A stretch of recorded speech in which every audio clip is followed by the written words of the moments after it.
kepada Hasan dipersilakan. Baik, untuk memulai pelajaran kita pada hari ini, alangkah baiknya kita berdoa menurut keyakinan kita masing-masing bagi keselamatan dalam pembelajaran kelas hari ini. Berdoa di dalam hati, mulai. Selesai. Nah, terima kasih Hasan. Nah, sebelum kita masuk kepada pembelajaran, Bapak lebih dahulu mengingatkan Anda semua bagaimana kerapihan dan juga jika ada sampah di bawah kursi Anda, coba dilihat di sekelilingnya. Jika ada sampah, silakan dikutip dan juga dibuang. Medi bisa bantu Bapak menghapus papan tulis? Bisa, Pak. Iya.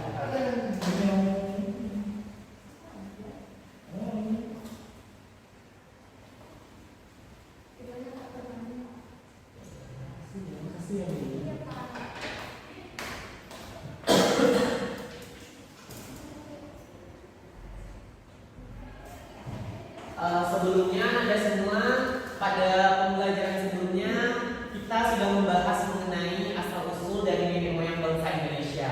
Dan untuk materi yang akan Bapak ajarkan pada pertemuan kali ini yaitu mengenai corak kehidupan manusia praaksara.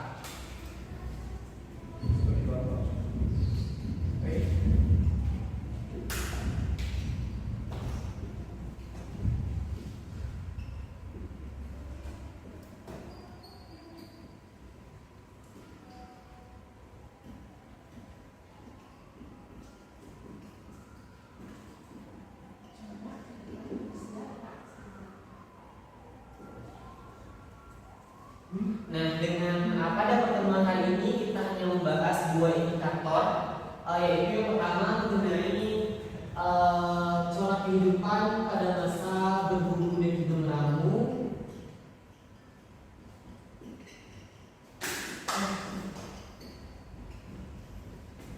Iya benar Pak.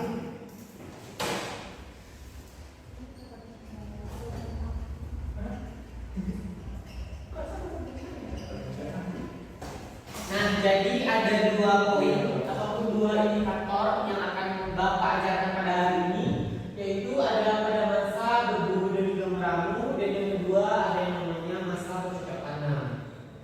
Dengan tujuan pembelajaran pada hari ini diharapkan Anda semua dapat mengetahui bagaimana kehidupan manusia pada masa berburu dan juga meramu, dan bagaimana kebudayaan pada masa bercocok tanam masih ada di Indonesia pada masa sekarang.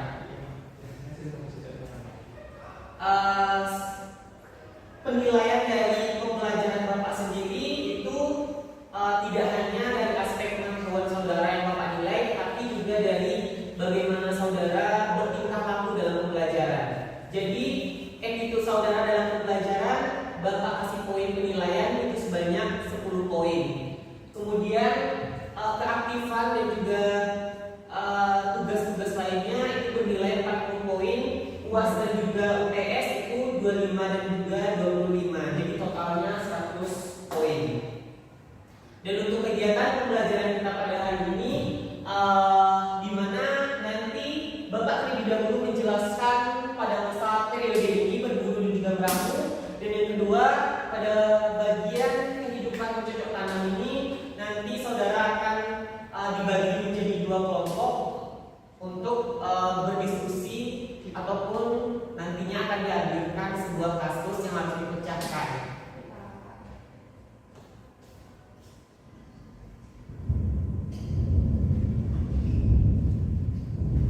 Nah, sebelum kita masuk pada pembelajaran, Bapak mau bertanya terlebih dahulu. Untuk Isek sendiri, Isek asalnya dari mana? Dari kampung, Pak. Enggak, maksud Bapak tuh bukan dari kampungnya, tapi wilayahnya. Dari Solo. Dari Solo. Isek sendiri apa sebuah kebudayaan yang memang masih kental di daerah Isek tuh?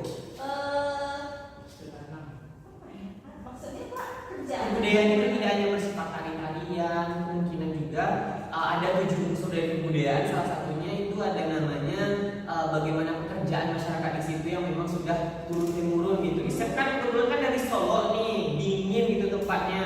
Apa kemungkinan pekerjaan yang memang itu sudah turun-temurun di situ tuh gitu? Pak, tapi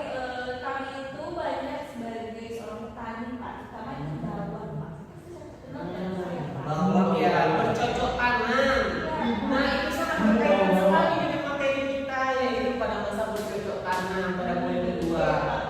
Nah, kalau untuk Megi sendiri dari mana? LA, Los Angeles. Dari daerah Megi sendiri apa contoh kebudayaan yang memang masih melekat gitu? Berdagang. Tata pekerjaan mereka gitu. Jadi berdagang ya ini, berdagang itu juga merupakan salah satu kebudayaan yang memang terlahir dari kebudayaan sederhana pada masa prasarat. Mau ke WC Pak? Ke WC ngapain? Mau pipis Pak? Nah cepat 5 menit ya. Masa prasarat ini kan berdagang, Pak. Enggak, maksudnya dari periode berikutnya. Ini kan periodenya bertahap Isep.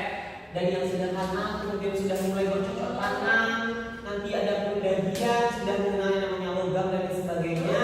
Disitulah akhirnya pembuatan logam dan juga pendagian, masa pendagian. Di situ ada logam, ada timah, di situ sudah ditemukan pada periode itu. Nanti kita bahas di pertemuan berikutnya ya. Sekarang kita bahas dulu ini. Nah, aksen dari mana? Aksen dari Nias ya. Nah, kebetulan teman bapak ada yang dari Nias so aksen. Kemarin dia itu habis sidang sempro. Aku tahu nggak budaya yang main tari mainan? Tahu tapi dikit. Nah, betul. Tari mainan itu asalnya dari Nias. Aksen dari Nias kan? Iya, Pak. Nah, dari tari mainan itu salah satu bentuk yang memang tarian itu sudah ada sejak masa praaksara gitu. Sudah lama adanya gitu. Nah, jadi kemarin itu juga sudah disampaikan oleh teman Bapak bahwasanya tidak ada informasi pastinya tari mainan itu kapan gitu. Berkemungkinan tari mainan itu berada pada masa kehidupan sederhana manusia praaksara. Jadi kenapa Bapak tanya kebudayaan? Dikarenakan kebudayaan yang memang terlahir yang seperti saudara lihat di lingkungan sekitar saudara sekarang itu berawal dari yang namanya tata cara kehidupan manusia secara sederhana pada masa lampau. Jadi dari sanalah nanti berkembang dan terlahirlah seperti yang saudara lihat sekarang.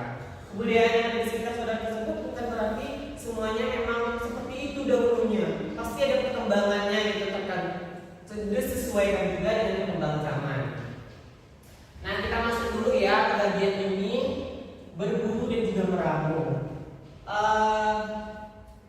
Ada yang tahu bagaimana corak kehidupan pada masa berburu dan meramu? Dari katanya saja kita sudah tahu nih. Ada yang tahu? Ada yang bisa jawab? Berburu dan juga meramu, bagaimana kehidupan manusia pada masa ini? Nomaden, benar sekali Dedi, nomaden. Menempati goa-goa. Menempati goa-goa.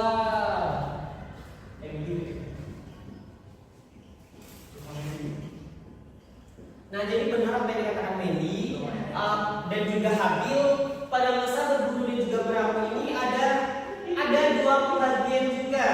Anda semua jangan QQQ di kelas ini ya. Kita belajar dulu.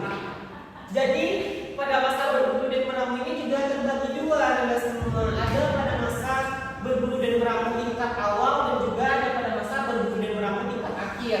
Yang dibilang Mendy tadi nomaden itu berada pada berburu dan meramu tingkat awal, dikarenakan pada masa itu manusia hanya mencukupi kebutuhannya dengan mencari sumber daya alam untuk makanannya. Isep, apa catat namanya? Iya, 10%. Nah, benar apa yang Mendy tadi, mereka tuh berpindah-pindah sesuai dengan apakah lingkungan ataupun tempat yang mereka tinggal itu banyak makanan gitu. Jadi ketika makanan sudah habis di tempat ini, mereka akan pindah ke tempat yang lain. Itulah dikatakan kenapa nomaden.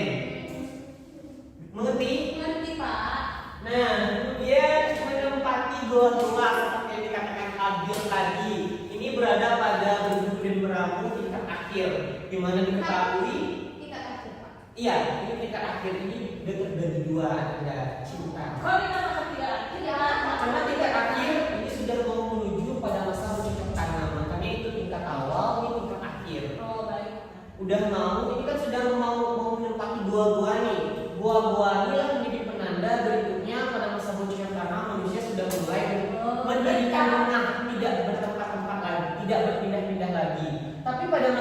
seperti gua-gua ini yang dibilang Fadil tadi, itu manusianya masih berpindah-pindah gitu mah. Tetapi dengan kurun waktu yang lebih lama gitu, tidak seperti pada masa nomaden. Pada masa yang dibilang Fadil tadi, itu kan di tingkat akhir. Jadi mereka tuh menempatinya tidak sebentar gitu. Diketahui juga dari masa gua-gua ini terbentuklah mereka banyak menghuni gua-gua di sekitaran sungai. Terbentuklah yang namanya Gunung Kerang. Ada kan yang pernah dengar itu? Tidak, Pak. Oh ya udah, tidak apa-apa. Nah kemudian bagaimana sistem masyarakat pada masa berburu dan juga meramu ini diketahui sistem masyarakatnya itu sudah mulai ada pembagian. Laki-laki untuk berburu dan wanita berada di rumah mengasuh anaknya.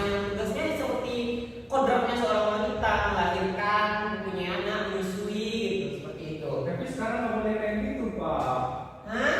Iya, sekarang itu berbeda lagi konteksnya Hasan. Sekarang itu wanita itu tidak hanya seperti itu pekerjaannya. Wanita itu harus menjadi independent woman. Pekerjaannya mengharapkan uang dari laki-laki, tetapi juga harus berusaha mencukupi kebutuhannya sendiri. Jangan bergantung sama laki-laki. Nanti laki-laki hilang, ceweknya gimana? Karena nggak ada uang. Cari laki-laki lain, boleh juga itu. Tapi kan sebelum mendapatkannya pasti. Kita harus punya cadangan, Pak. Oh jadi, itu riset. Sudah. Kita akhiri perdramaan percintaan itu. Kita langsung mulai saja. Masuk pada masa bercocok tanam. Bercocok tanam. Iya. Menanam gitu, Pak. Iya, sudah mulai menanam Hasan. Seperti di tempat istirahat, Pak. Iya, seperti tempat istirahat tadi itu sudah mulai yang namanya sudah pada masa sekarang, pada masa dahulunya. Bagaimana manusia untuk bercocok tanam itu mereka sudah mengenal api pada masa itu, sehingga lahan makan yang memang sudah tidak ada sumber daya alamnya lagi untuk makanan, mereka sudah mulai membakarnya. Setelah dibakar itu abu-abu tadi yang tersisa itu sangat bermanfaat bagi tanam pada saat itu sebagai pupuk alaminya. Dan pada saat itulah masyarakat sudah mengenal yang namanya bercocok tanam. Mele, kenapa kayak gini? Itu tadi mengambil barang saya, Pak. Perhatikan Bapak dulu ya, baru nanti berbicara ya. Nah, pada masa bercocok tanam ini juga manusia sudah mengenal sistem barter. Ada yang tahu sistem barter? Tukar, Pak. Sebentar dulu ya.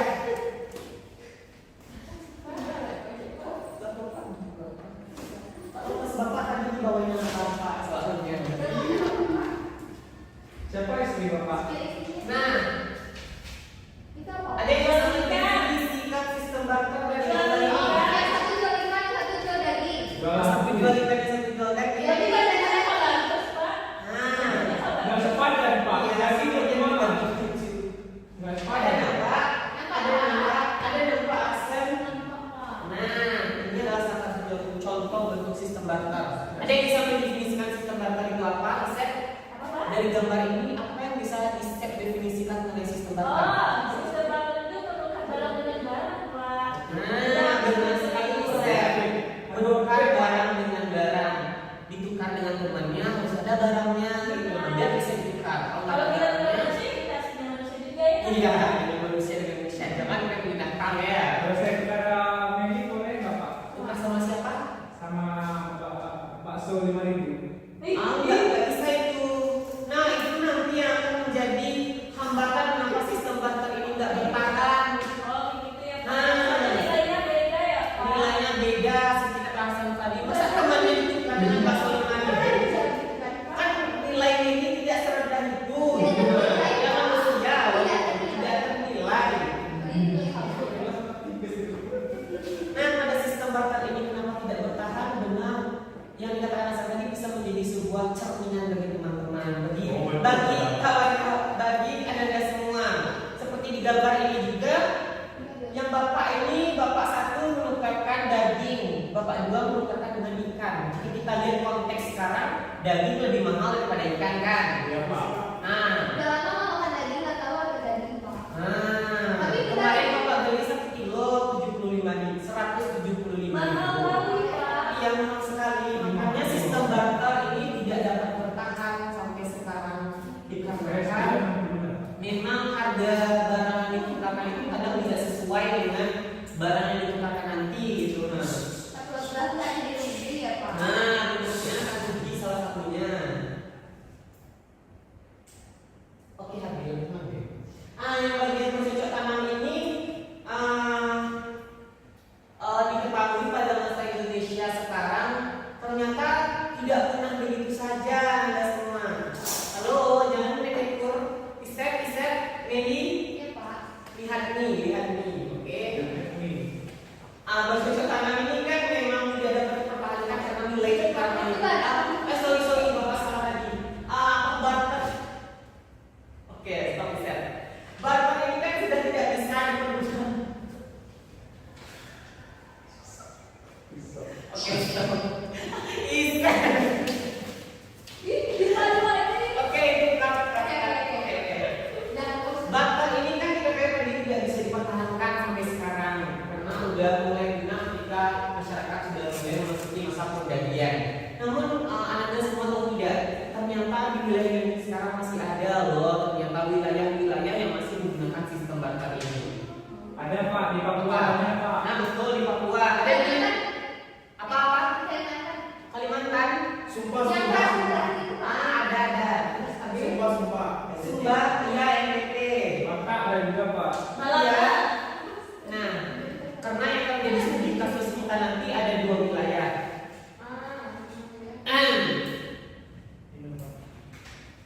Nah, nanti saudara-saudara sekalian itu akan dibagi menjadi 2 kelompok. Hello, akan dibagi nanti menjadi 2 kelompok yang bertugas untuk menganalisa kenapa sistem barter di daerah tersebut masih bertahan. Baik, Pak.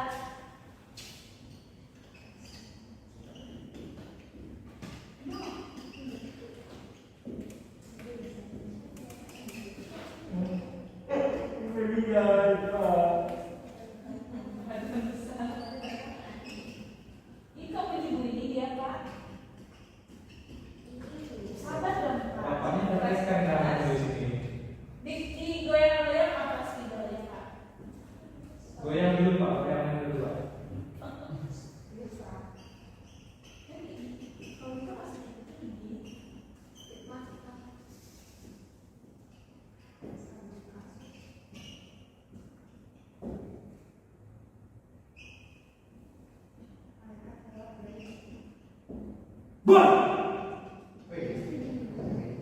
Nah, nanti Bapak akan membagi menjadi 2 kelompok. Kelompok 1 akan membahas ataupun menganalisa bagaimana kenapa barter itu masih bertahan di masyarakat yang tepatnya di Papua.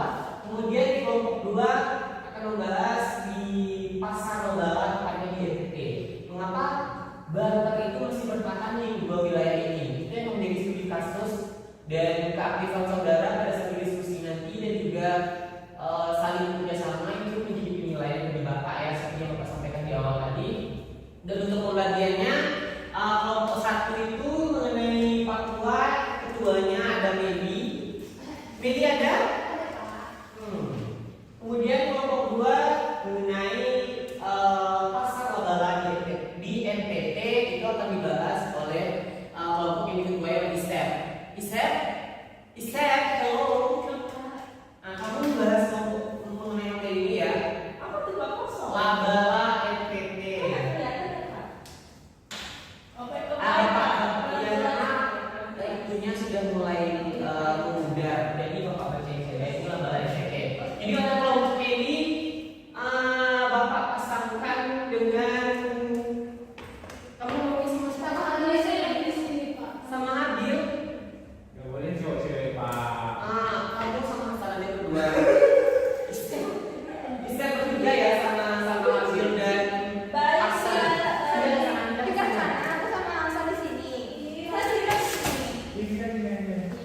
Pindah cepat. Oke.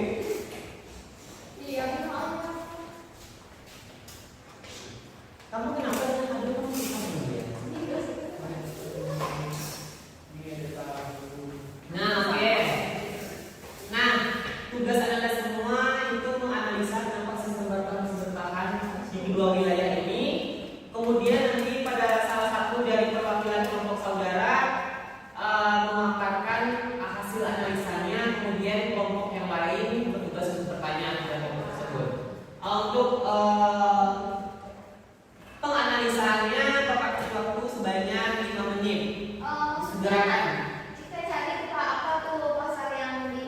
Iya, cari dulu. Ini dekat Papua ya. Cari bagaimana Batak itu masih bertahan di dalam Papua, masyarakat Kerong di Papua. Bisa juga cari kenapa Batak itu masih bertahan di Pasar Labala NTT. Oke, waktunya 5 menit mulai dari sekarang. Cuma alasan dia bertahan aja, Pak. Kenapa dia masih ada sampai sekarang di sana? Apa yang melandasi mereka masih bertahan di sana? Iya. Oke. Labala, cepat cari alasan. Sudah, Pak. Oke, kelompok 2 udah. Kasih dulu waktu ya kelompok 1. Udah, Pak. Ya, Pak. Udah. Ya. Oke, bagi sudah semua. Betul. Satu orang yang membaca. Iya, 1 orang saja yang membacakan ya.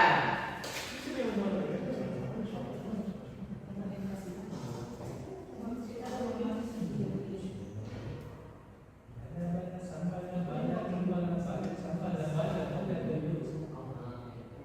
ada di sana yang mulai. Itu jawaban pertanyaan Nah, sudah lewat 5 menit. Langsung saja kita kelompok masing-masing kelompok memaparkan bagaimana hasil yang mereka temui. Kelompok 1, silakan mulai terlebih dahulu. Kenapa sistem Batak masih bertahan di Papua ini? Baca di sini aja, Pak. Iya, berdiri sambil berdiri. Benar, kita maju ke aja. Sistem Batak yang masih ada di wilayah Papua yang digunakan oleh masyarakat Kerong dilandaskan atau didasarkan karena masyarakat masih mempertahankan ekonomi tradisional. Masyarakat tidak sepenuhnya menerima inovasi baru. Beberapa masyarakat memilih untuk hidup secara tradisional. Selain itu, masyarakat masih belum mengetahui cara memproduksi hasil dalam jumlah yang besar dan dijadikan barang pasar. Sehingga secara tidak langsung walaupun hasil tersebut berlimpah, namun dalam segi ekonomi orang Kerong belum mampu mendongkrak kesejahteraannya. Nah, kehidupan ekonomi masyarakat Kerong bersifat subsisten. Subsisten di sini adalah cara masyarakat dalam memenuhi kebutuhan dengan cara yang sederhana dan tidak untuk sekedar bertahan hidup. Sistem ekonomi tradisional suatu tanggapan aktif untuk manusia untuk suatu kebudayaan terhadap alam lingkungannya dalam usaha memenuhi tuntutan kebutuhan sesuai dengan pola pelaksanaan yang sifatnya tradisional. Sistem ekonomi yang dijalankan secara bersama demi kepentingan bersama sesuai dengan tata-tata yang diajarkan oleh nenek moyang sebelumnya, di mana kegiatan ekonominya masih sangat sederhana yang diterapkan oleh masyarakat secara turun-temurun dengan mengandalkan sudah Pak. Kenapa ketawa tadi Bu ujungnya? Nggak ada Pak. Oke. Untuk kelompok 2, apakah ada pertanyaan untuk kelompok 1? Ada, Pak. Nah, silakan ajukan. Satu saja ya, Pak. Saya perwakilan dari kelompok 2 ini ditanyakan pada kelompok 1. Benar tadi hasil menyampaikan tentang tradisional. Jadi kenapa masyarakat Kerong di Papua itu berlandaskan pada ekonomi tradisional? Saya kembalikan ke Bapak. Oke. Bentar, dengarkan instruksi dari Bapak ya, Hasan. Nah, Hasan terlebih dahulu mencari jawabannya. Tunggu, selesaikan mereka dulu nanti untuk nanti dijawab ya, diskusikan dulu sama Kedi. Ya, saya jawab. Untuk kelompok 2 silakan sampaikan hasil analisanya.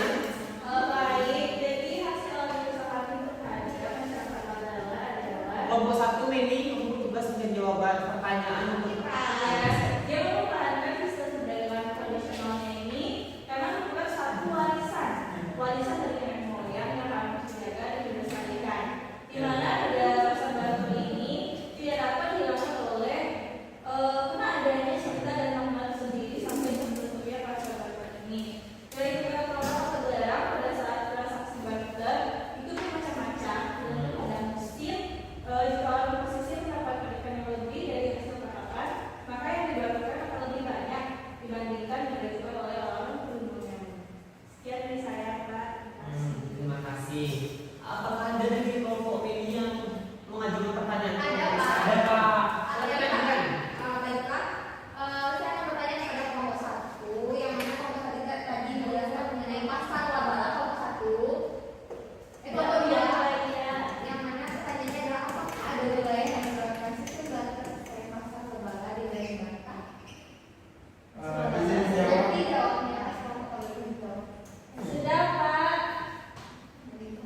Sudah. Oke, silakan dicari pertanyaan yang nomor 2. Silakan duduk di situ mencari jawaban dari pertanyaan-pertanyaan tadi. Pak, kami sudah dapat. Sudah dapat. Kelompok 2 bagaimana? Sudah, Pak. Oke, kelompok 1 silakan menjawab pertanyaan. Baik, Pak.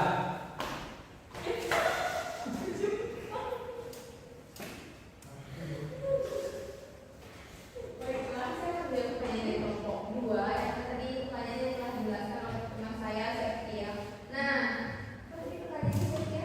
Kenapa ekonomi Papua itu masih berlandaskan di samping nasional? Oke, hal ini dikarenakan kondisi sistem ekonomi tradisional diterlihat dari sisi ekonomi kehidupan orang Kerong belum menunjukkan perubahan cukup berarti. Nah, penduduk pada umumnya hidup dengan cara meramu, satu berladang, berburu, dan kadang mencari ikan ataupun dari sungai terdekat. Nah, yang kedua itu karena respon terhadap inflasi baru dengan adanya inflasi baru ada orang Kerong yang menerima, namun ada juga yang menolak. Di daerah pedalaman yang belum memiliki fasilitas listrik, kebanyakan warga menggunakan pelita atau lampu petromax.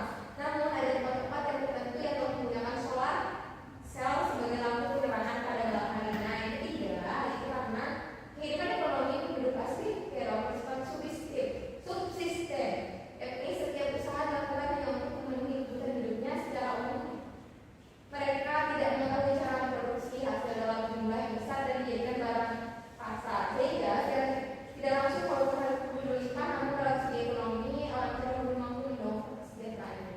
Nah, yang keempat ada pergeseran dan perubahan nilai ekonomi. Orang Kerong pada masa sekarang umumnya mengalami perubahan dalam kehidupannya. Nah, tokoh-tokoh tersebut adalah beberapa pendorong atau faktor masyarakat Kerong masih berlandaskan pada ekonomi tradisional. Berarti sekarang yang ini. Iya. Terima kasih kelompok 1. Bagaimana kalau kelompok 2 menerima jawaban tadi? Sudah, Pak? Nah, kelompok 2 kan tadi sudah ada pertanyaan dari kelompok 1. Jika sudah menemukan jawabannya, silakan dijawab. Oke, silakan dijawab Habib. Baik, Pak. Saya perwakilan yang kedua menjawab pertanyaan dari nomor 1. Sebenarnya pertanyaan itu adalah kenapa masyarakat Kerong apakah ada terdapat pasar-pasar lain selain di Papua? Nah, jawabannya adalah berdasarkan sudah kami diskusikan itu ada salah satu pasar yang terdapat sistem barter itu adalah pasar barter Wulandoli di Lembata, Nusa Tenggara Timur. Pasar ini terletak di desa Wulandoli sekitar 40 km dari Lawaleda, yaitu ibu kota Kabupaten Lembata di NTT. Nah, pasar ini bukan setiap hari Sabtu dan terkenal dengan sistem barternya yang sangat unik, di mana masyarakat menggunakan peluit pajak untuk menandai dimulainya transaksi. Hasil laut seperti ikan dan garam ditukar dengan hasil pertanian seperti beras, jagung, dan umbi-umbian. Mungkin hanya sekian, Pak, sampai. Bagaimana kelompok 1? Apakah sudah puas dengan jawaban yang diberikan oleh? Terima kasih kelompok 2. Ya, sama-sama membantu. Nah, jadi memang yang telah disampaikan oleh hasil analisa saudara-saudara tadi, bahwasanya memang di Papua itu sendiri pembahasan kelompok 1 itu memang masih ekonominya itu masih menganut ekonomi tradisional gitu. Ini mana diketahui masyarakat di sana juga sulit untuk mengetahui bagaimana cara mereka bisa menghasilkan hasil dari bercocok tanam mereka, tapi mereka tidak mampu untuk menjualnya kembali gitu, dikarenakan perekonomian dari masyarakat lain di sana itu memang juga tidak mendukung untuk melakukan pembelian terhadap hasil kebun tadi, makanya ekonominya masih bersifat sangat tradisional gitu, dan juga adanya beberapa masyarakat di sana yang memang menolak adanya inovasi-inovasi baru. Kemudian dari kelompok yang dibahas oleh saya tadi mengenai gambaran DPT, itu memang diketahui masyarakat di sana itu menjaga tradisi dari nenek moyang. Bukan berarti mereka tidak menggunakan uang sebagai transaksi, tetapi di pasar tersebut di sanalah mereka dapat bertemu dengan banyak teman-teman lainnya, bersosialisasi, menjaga kerukunan dan juga lain sebagainya. Makanya itu mereka sangat menjaga yang namanya barter sebagai warisan dari nenek moyang mereka. Nah, karena berakhir proses diskusi tadi dan juga hasil studi kasus kita tadi, maka untuk kesimpulan pembelajaran pada hari ini itu tidak dapat menunjuk salah satunya, tapi kalian semua wajib mengisi yang namanya kesimpulan pembelajaran pada hari ini. Akan Bapak kirimkan link Google Form. Di sana ada satu pertanyaan di mana apa yang Anda dapat dari pembelajaran pada hari ini. Oke, Bapak kirimkan ya. Google Formnya udah Bapak kirim. Sudah. Ini OTW di grup kelas ya. Nah, sudah Bapak kirim. Nah, nanti hasil dari kesimpulan yang saudara tuliskan di dalam itu akan menjadi penilaian juga bagi Bapak.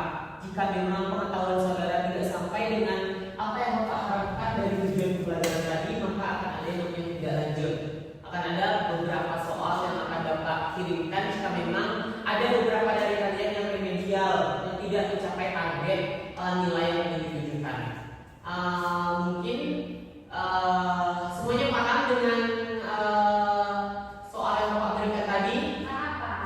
Jangan lupa diisi ya, dan tidak ada yang mencontek dikarenakan sangat mudah Bapak nilai bagaimana tulisan-tulisan saudara itu.